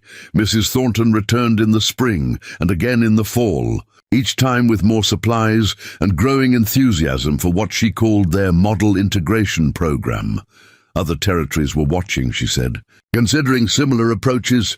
You're changing minds, she told Ivy during her second visit. Slowly but definitely. There are people in Washington who are starting to think assimilation through force might not be the only path. That education and cooperation might actually work better. It's not about better or worse, Ivy said, watching her students play during recess. Arikara and settler children together, their laughter indistinguishable. It's about being human, recognizing each other's humanity. Everything else follows from that, Mrs. Thornton smiled. Spoken like a true teacher. That evening Ivy sat outside her lodge with Maka, sleeping against her chest. Timothy was beside her, his arm around her shoulders. The camp was peaceful. Fires burned low. Voices murmured in the gathering darkness. "Do you ever think about that night?" Ivy asked quietly. The fence post. The chains. How different everything could have been. Every day, Timothy admitted, if I'd walked a different path that morning. If I'd decided you were bait and left you there. If I'd chosen anger over compassion, he paused. Everything would be different. And worse, I think about it too, Ivy said. About how the worst night of my life led to the best years. About how being abandoned by people I thought were my community led me to finding my real community. She looked down at their sleeping daughter. About how chains meant to kill me ended up bringing me home. This is home, Timothy agreed. For all of us. They sat together as the stars emerged, their daughter breathing softly between them. The prairie stretched endless in every direction, and somewhere out there the railroad was coming, and the world was changing, and nothing was certain except this moment. Two people from different worlds who'd built a bridge with nothing but courage and love. A baby who carried the hope of both her heritages. A community learning that difference didn't have to mean division. And a story that began with cruelty but refused to end there, because some chains, when broken, reveal not just freedom but possibility. Not just survival but flourishing, not just existence but home. Up next, you've got two more standout stories right on your screen. If this one hit the mark, you won't want to pass these up. Just click and check them out, and don't forget to subscribe and turn on the notification bell so you don't miss any upload from us.